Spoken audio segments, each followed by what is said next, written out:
আমাদের মুন্সিগঞ্জ অনেক পার্ক বা রিসোর্ট আছে, বাট আমরা বেশিরভাগ সময় চাই যাতে বাজেট ফ্রেন্ডলি একটা প্লেস হয়।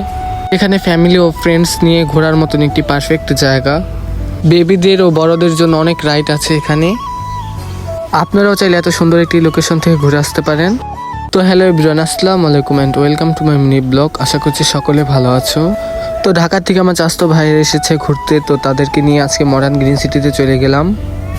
তো নিমতলা রেল স্টেশনের সাথে হচ্ছে modern green city. Modern green city entry fee হচ্ছে 50 টাকা করে। তো আমরা 7 জন গিয়েছিলাম, তো সবার জন্য টিকিট কেটে নিলাম। কে কে আমার ভিডিওটি মুন্সিগঞ্জ থেকে দেখছো অবশ্যই আমাকে কমেন্ট করে জানাবে।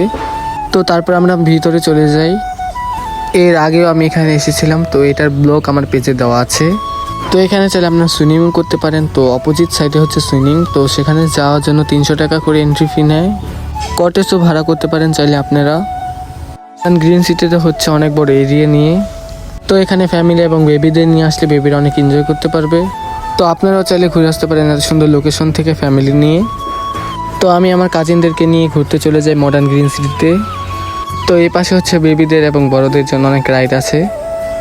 রাইডে ওঠার জন্য 100 টাকা করে টিকিট কাটতে হবে।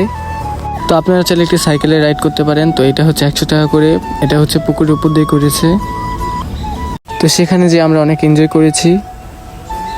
তো আমরা বাসা থেকে 4টা বাজে রওনা হয়েছিলাম। তো সেখানে যেতে যেতে প্রায় আমাদের 1 ঘন্টার মতো সময় লেগেছিল। এখন যেহেতু 5টা বাজলে সন্ধ্যা হয়ে যায়, তো আপনারা ঘুরতে চাইলে অবশ্যই আগে যাবেন। এই যে এই পাশে হচ্ছে সুইমিং পুল। মডার্ন গ্রিন সিটিটা যেহেতু অনেক বড়, তো আপনারা ঘুরতে চাইলে অবশ্যই একটু হাতের সময় নিয়ে যাবেন। তো এই পাশে হচ্ছে অনেক রাইড আছে।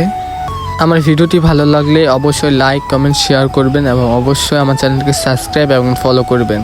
মুন্সিগঞ্জে কোথায় কোথায় ভালো প্লেস আছে ঘোরার মতন, তো অবশ্যই আমাকে কমেন্ট করে জানাবেন। ইনশাল্লাহ আমি ঘুরে আপনাদের দেখাবো। ভালো থাকবেন, সুস্থ থাকবেন। আল্লাহ হাফেজ।